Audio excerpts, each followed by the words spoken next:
Seorang pengawal keselamatan memberitahu mahkamah bahawa beliau cuba memecah pintu rumah Allahyarham Nazrin Hassan yang terbakar 14 Jun tahun lalu dalam perbicaraan kes kematian CEO Cradle Fund hari ini. Menurut saksi keempat pendakwaan Raju Kumar Pandit, beliau berbuat demikian ketika asap masih tebal dan api masih menyala dan mendengar jeritan tertuduh Samirah Muzaffar selepas tombol pintu bilik dipecahkan.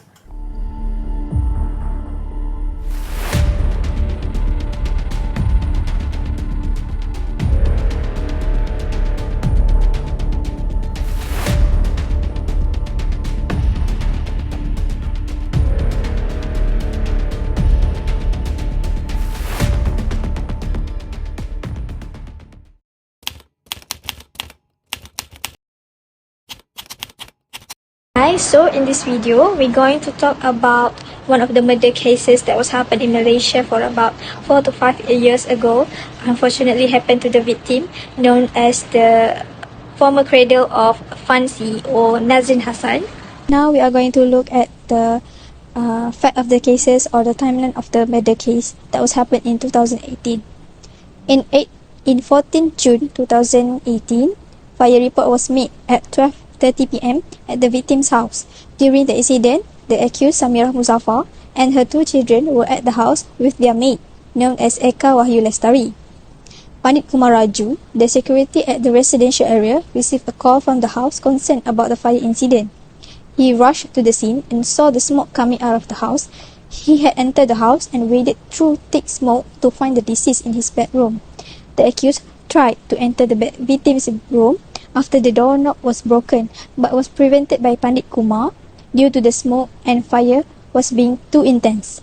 A group of firefighters arrived at the scene at 12:46 p.m. The fire extinguishing process took about 2 minutes considering the fire was not too big. After the whole process of removing and reducing the fire incident was over, they found the deceased on the floor, wearing only his underwear, in a stiff state and unconscious next to his bed. There were also some findings at the crime scene by the firefighters, which is, the first one is they found that the victim was already dead. They found traces of the wound on the left side on the deceased head. There were 3 puncture of wound on the left side of the deceased head, and there were also 3 puncture marks on the deceased neck as well. Firework packages placed in a red plastic and the blood spattered in the wall of the bedroom were also found at the scene. The deceased was then taken to Hospital Kuala Lumpur for autopsy and postmortem purposes. So, the victim known as former cradle CEO Fund Nazrin Hassan, that also husband of Samirah Muzaffar, the accused person of this case. Hassan married Samirah Muzaffar, a senior executive at the Malaysian Intellectual Property Corporation. The couple had 1 son, 3 stepchildren and a son from previous marriage. 15 June 2018, the deceased was buried and laid to rest at Section 6 Muslim Cemetery, Kota Damansara.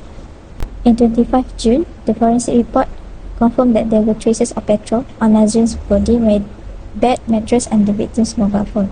6 August, the case was classified as murder under Section 302 of the Penal Code based on the fire and rescue department and postmortem reports. In 4 September, Samirah and her first husband were remanded for 7 days to assist in the investigation. In 7 September, Samirah's ex-husband was released by the police as he has no relation towards this case.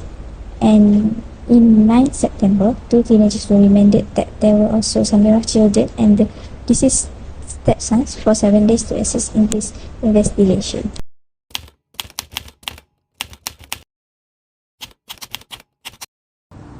Good day everyone, I am Sharifan Lidia and today we will be delving into the autopsy findings of the homicide case involving Cradle Fund CEO Nazrin Hassan. This analysis is crucial in understanding the events that led to his ultimate demise and in providing clarity on the nature of his death. The primary objective of the autopsy were to determine the cause and the manner of death. Second, to identify any injuries or anomalies that could indicate any foul play. And thirdly, collect evidence that may assist in the criminal investigation.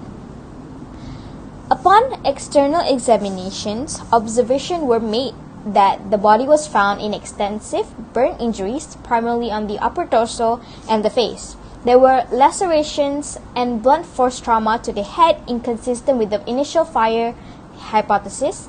Soot was not present in the nasal passage, indicating that the victim was not alive during the fire. Recorded in the detailed autopsy, significant injuries, which is penetrating wounds that presumably led to the death of the deceased.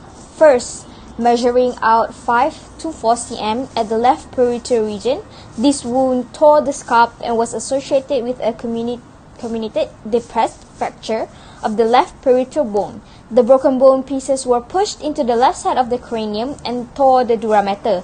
A small piece of the bone perforated the left cerebral hemisphere and was found in the interhemispheric tissue.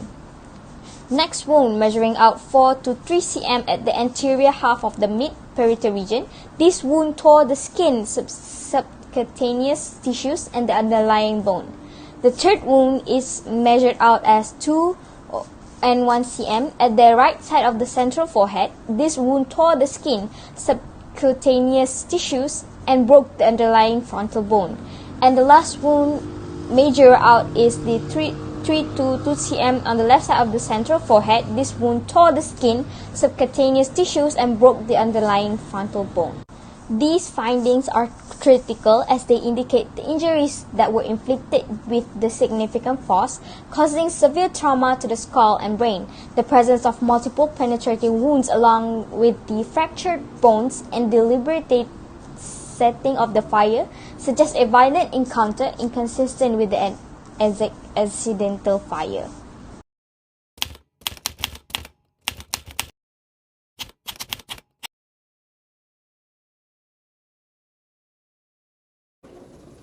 On 21st June 2022, the High Court Judge Dato' Abdul Karim Abdul Rahman acquitted and released the 3 individuals after finding that the prosecution failed to prove a prima facie case against Samira Muzaffar and the 2 teenagers. The accused was acquitted without being called to defend himself from the charge for this case. On 26 June 2022, the public prosecutor filed a notice of appeal to the Malaysian Court of Appeal against the decision of acquit the respondent at the end of the prosecution case, which was met by the trial judge 21st June. However, the High Court rejected the prosecutor appeal because the prosecution team only made assumption when claiming that Samira Muzaffar and another 2 killed the credit fund CEO as stated in the charge. Failure to determine the time of death of the deceased, then the theory of the last person sins along with the deceased cannot be used. The court did not find any motive for Nazrin murder. Even the prosecution did not show any evidence of the respondent motive to kill the deceased. The alleged motive, as stated by the prosecutor, due to the financial problem, the deceased want to divorce Samira Muzaffar, and the bad relationship between the deceased and the 2 teenagers is not clear and did not prove. A few days before Nazrin's death, the message between the husband and wife seems normal and show an intimate relationship between them based on the testimony of the prosecution witness. The prosecution teams relies on circumstantial evidence based on the incident, looking for a motive when seeing that there is a good relationship between the deceased and Samira Muzaffar becomes important, which gives an advantage to the accused. Therefore, the decision to acquit the accused for charge under Section 302 of the Penal Code is preserved due to the lack of sufficient evidence.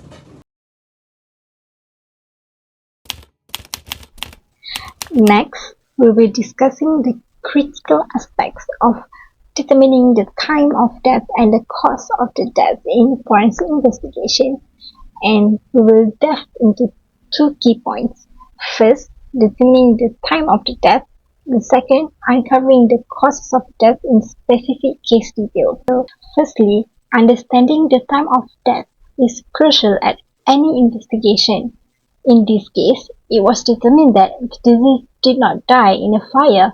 The evidence pointed to the fact that the individual had died before the fire started, suggesting that the fire was intentionally set up to cover the true cause of the death. Now, let's move on to the process of determining the cause of the death. We will look into three specific causes identified in this case. First, complications from a blast. Second, penetrating blunt injuries. And third, multiple blunt impacts to the head. In the first part, the investigation showed that the diseased BlackBerry S2 phone did not explode, contradicting any theory of an accidental fire. It was found that the fire was deliberately set. Counsel Tan Sri Muhammad Shafi Abdullah pointed out that there is no evidence of low wind or petrol seeping in certain areas. Chemist Asnor Shedawati Samsudin analyzed the fire sample and found traces of accelerants in specific locations such as at the head of the victim, the bed and the bedroom of the wall. This evidence suggested that the fire was intentional. The second cause of death identified was penetrating blunt injuries. The postmortem examination revealed that the victim's death due to the blunt injuries or double impact to the head, likely caused by a hammer. So, a bone chip was found at the end of the injury which might have been pushed by the hammer, causing a crack and subsequently damaging the brain. This pointed to a violent death caused by a blunt weapon. The diagram shows that there are deep wounds on the victim's head, and there are also wounds on the victim's shoulder and cheek, which marked in the picture. So these wounds are not caused by the fire. Now let's look into deeper on the evidence that possibly can cause death.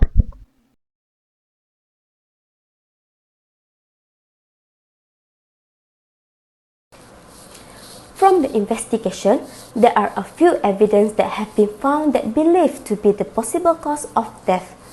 The discovery of a BlackBerry branded mobile phone on the bed was initially found to be the cause of the fire.